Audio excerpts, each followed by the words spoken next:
This Social Security measure gives at least some protection for anybody to hand this out. We're asking for a chance to have the people who will receive the benefit to earn their way. The same principle established under the Social Security system in the 30s. It is no longer acceptable to discuss women's rights as separate from human rights. I know we can come together to face down the challenges of our own time.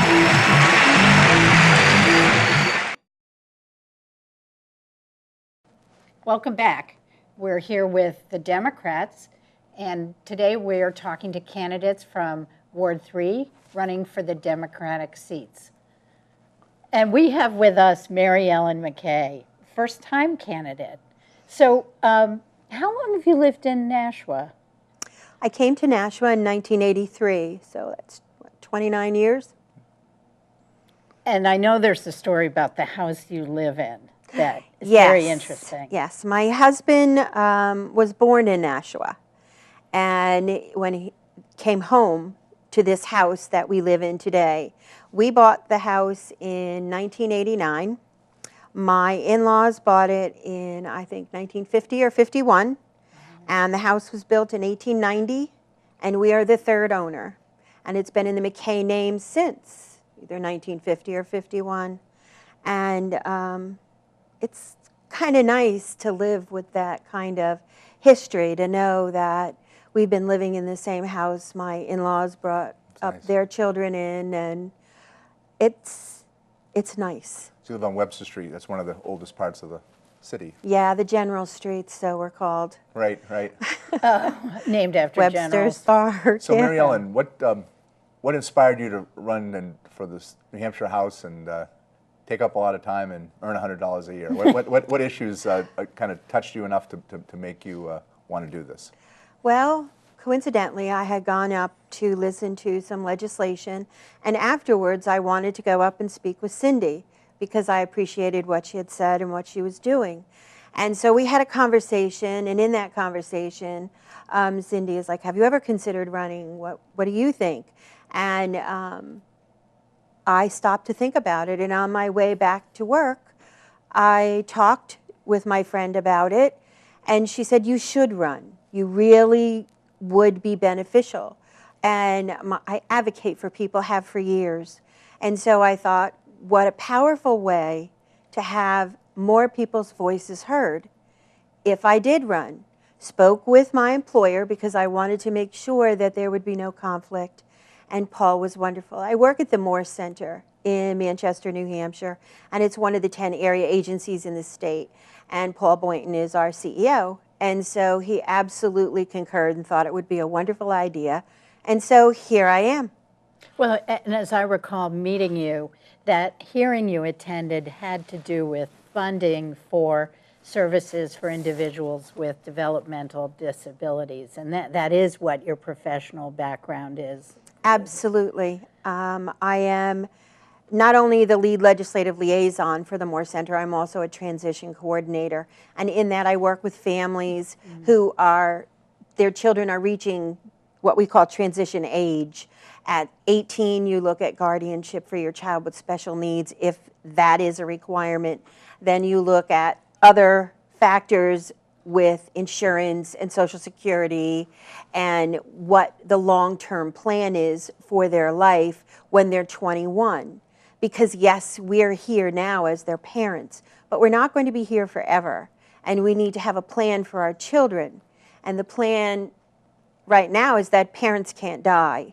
And so we need to have that waiting list put back. We need to have families with children with disabilities have the ability to allow their children the same rights of full citizenship as anyone else. Now, Mary Ellen, you have been an advocate, longtime advocate for children with special needs, and you said legislative liaison. So you've been watching what's been happening the last couple of years up in Concord. Sure. You've seen what the Republican supermajority has done to Health and Human Services generally, but certainly the area you're interested in. Could you make some comments on that for us? Yeah, the day that I had gone up for that to watch the legislation, I also took another trip up, and I sat upstairs and watched the House as they conducted their business of the day.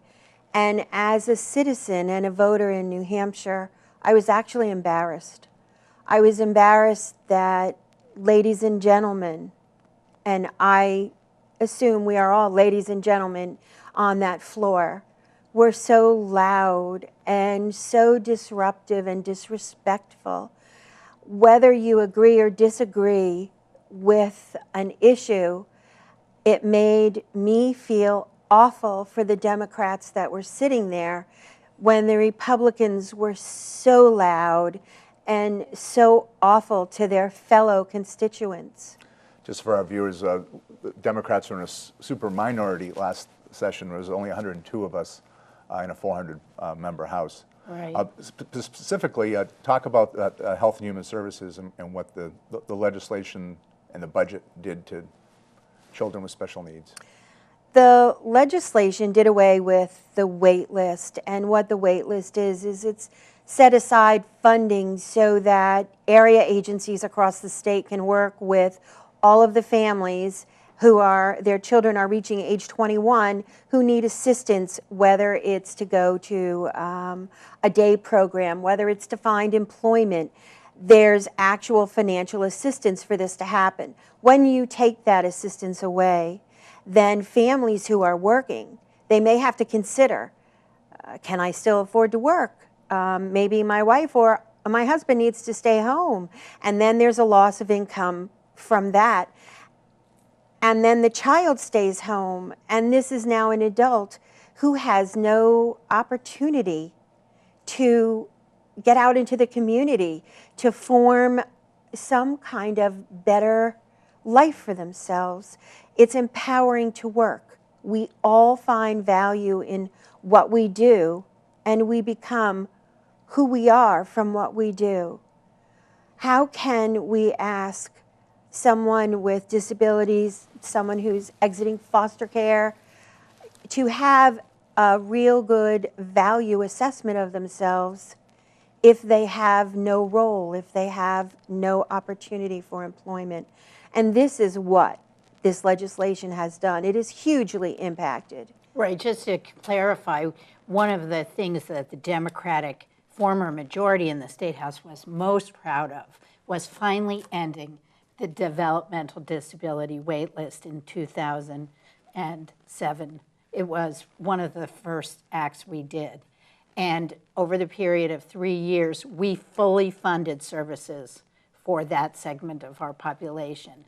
Then in the most recent Republican budget, there was not enough funding set aside so that the actual waiting list for people with developmental disabilities aging out of the school system, turning 21, was coming back. And these folks were sitting at home on the couch. And Mariellen, by reducing the funds at the state level, doesn't mean those costs go away. Right. Don't they often just get rolled down to the communities? Yeah, they go to the communities, and then you see more impacts on hospitals. You see impacts on Police. families. Oh, of course. Criminal justice. I mean, they're all safety issues. They're criminal justice issues. They're health issues. I mean, when people don't feel good about themselves, they just don't feel good. This is why we talk about the safety net, that Democrats are supposed to be, soft on people that have special needs. Well, people say, I don't have anybody with special needs, I don't need that service. Well, everybody does, because that safety net not only holds those people up, it keeps them from crashing into our society. It keeps, otherwise there's added costs, and that means higher property taxes. That's right. Absolutely. And where you say, I have nobody with special needs, anything could happen to anybody. An accident could happen. You could be 1 second away from a stroke. And a there brain you are. injury. You have a special need. Mariellen, our time is up, but I have to say, from my time in the legislature, the best legislators are those with passion. That's right. And you have passion, and we hope you get elected as we all do. So. And I look forward thank to serving with you. And I look as forward well. to serving with you as Thank well. you so much. Thank you for coming in today. That's another Ward 3 candidate, Mariellen McKay, and we're the Democrats. I'm Cindy Rosenwald. And I'm David Campbell. Thank you.